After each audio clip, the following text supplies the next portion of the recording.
Hi hello నమస్తే, నేను మీ శ్రీకాంత్. పార్వతీపురం మన పార్వతీపురం ప్రజల సుదీర్ఘ కాలం నాటి కళ నెరవేరింది. మన పార్వతీపురం అభివృద్ధి నిరంతరం తపన పడే మన ఎమ్మెల్యే శ్రీ బోనెల విజయచంద్ర గారు ప్రజల ఆకాంక్షను నెరవేర్చారు. మన పార్వతీపురం పట్టణానికి 3 ప్రత్యేక రైళ్లు మంజూరైంది. వికారాబాద్, సికింద్రాబాద్, కాకినాడ నుండి పార్వతీపురానికి, అలాగే పార్వతీపురం నుండి కాకినాడ, సికింద్రాబాద్, వికారాబాద్ పట్టణాలకు రైలు నడవనుంది.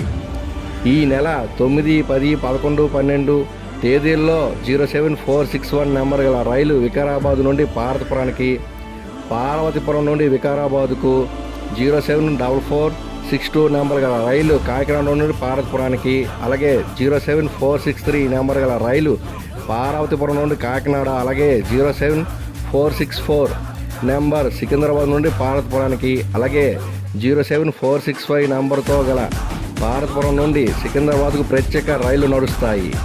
అడిగిన వెంటనే రైళ్లు మంజూరు చేసిన డిఆర్ఎం, జిఎంలకు మన ఎమ్మెల్యే శ్రీ బోనెల విజయచంద్ర గారు ప్రత్యేక కృతజ్ఞతలు తెలియజేసుకున్నారు.